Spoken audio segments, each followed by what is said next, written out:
దానికి చాలా చాలా వ్యత్యాసం ఉంది. ఎందుకుంది అంటే every time the virus makes N entry, seasonal virus అనండి లేకపోతే యాన్యువల్లీ అది రీఎంటర్ అయినప్పుడు కొన్ని మ్యుటేషన్స్ తోనే ముందరకు వస్తుంది. అది ఒకటి.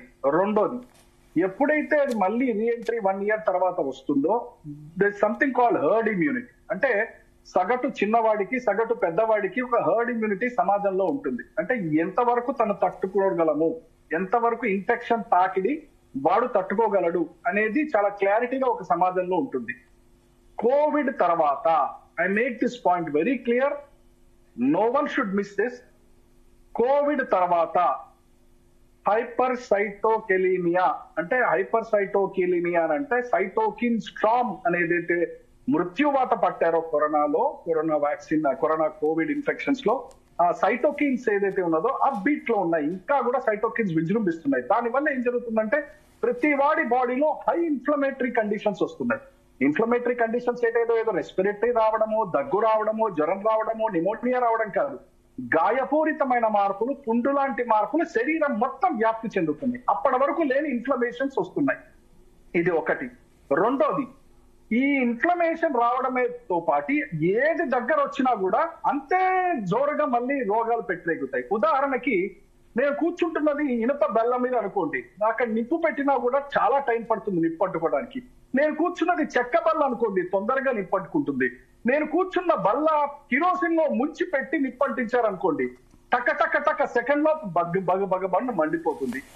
ఈ రోజు మనము ఏదైతే ఉన్నామో సమాజంలో చిన్న నిప్పు రవ్వ పడ్డా కూడా ఇమ్యూన్ సిస్టమ్ దెబ్బతినడం వల్ల గట్ డిస్బయోసిస్ అంటాం, అంటే గట్ ఫంక్షన్ సర్వనాశనం అయిపోవడం వల్ల చిన్న ఇన్ఫెక్షన్స్ కూడా, హ్యూమన్ మెటావైరస్ నిమోనియా అది మెటానిమోవిర్ పెద్ద ఇన్ఫెక్షన్ కాదు, HMPV is the simple thing, every time వస్తుంది. కానీ అంత చిన్నదానికి కూడా కుప్పగూలిపోతున్నాము అని అంటే దాని అర్థం we have to understand that we hour cells have become very weak and it is the time మనం ఆలోచించాల్సిన అవసరం ఉంది.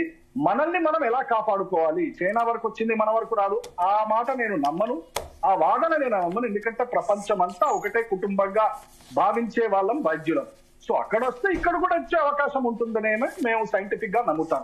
So that is the reason that HMPV is going very high in China. Okay, right. Doctor Sivaranjani garu, మీరేం చెప్తారు? ఇప్పుడు corona పుట్టిన చేటే మరో virus కూడా పుట్టింది. ఇప్పుడు అదే వైరస్ ఎక్కడ చూసినా వణికిస్తోంది. అసలు ఏంటి ఇన్ని వైరస్లు ప్రపంచంపై అటాక్ చేయడానికి ఏమనుకోవాలి? ఫస్ట్ ఆఫ్ ఆల్, కరోనా అనేది కొత్త వైరస్. అప్పుడు ఓకే, హ్యూమన్ మెటాన్యూమో వైరస్ కొత్తది కాదు. ప్రతి ఇయర్ మాకు వస్తానే ఉంటారు పిల్లలు. కొంతమంది ఓన్లీ జ్వరంతో పోతుంది, కొంతమంది సీరియస్ అవుతారు. ప్రతి సంవత్సరం వస్తుంది మనకి. ఇప్పుడు మనం పానిక్ అవ్వాల్సిన పనే లేదు. లైక్ ఎనీ వైరస్ ఫీవర్ లాగానే దగ్గు, జలుబు, సెక్రేషన్స్ ద్వారా మనం ఒకటి తగ్గితే తుమ్మితే స్ప్రెడ్ అవుతుంది.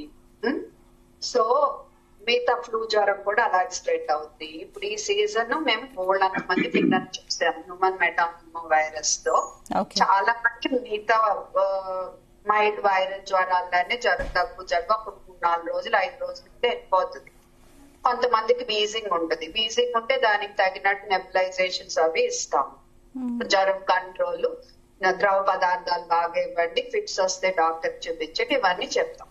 కొంతమందికి మట్టుకు లంగ్స్ బాగా ఎఫెక్ట్ అవుతాయి. ఎంత ఎఫెక్ట్ అవుతాయి అంటే వాళ్ళని తప్పనిసరిగా హాస్పిటల్లో చేర్చి ఆక్సిజన్, ప్రెషర్ సపోర్ట్, ఒక్కోసారి వెంటిలేషన్ ఇవ్వాల్సి వస్తుంది.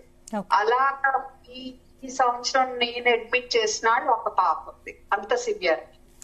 మిగతా వాళ్ళందరూ మటుకు ఓన్లీ జ్వరం మందు, రెస్ట్, మంచి ద్రవ పదార్థాలు, వీటితోనే సెట్ అయిపోయారు. కొంతమంది ఆస్మా ఉన్న పిల్లలు ఉన్నారు అనుకోండి, వాళ్ళకి కొంచెం వీజింగ్ అవి తొందరగా రావచ్చు. సో వాళ్ళకి నెబులైజేషన్స్ కానీ పఫ్లు కానీ ఇచ్చి మేము ట్రీట్మెంట్ ఇచ్చాము. సో దీనికి భయపడిపోయి ఇదేదో కొత్త వైరస్, ఒక పాండమిక్ అయిపోద్ది అని అనుకోవద్దు. అంటే ఇది హెచ్ఎంపీవీ సాధారణ క్లారిటీనే లేదు. శివరంజని గారు, ఇప్పుడు హెచ్ఎంపీవీ అనేది సాధారణ జలుబు, దగ్గుతో మొదలవుతుంది అంటున్నారు. అండ్ మళ్ళీ దీన్ని ఐడెంటిఫై చేయడం ఎలాగా?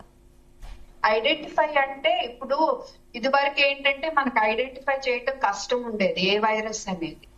ఇప్పుడు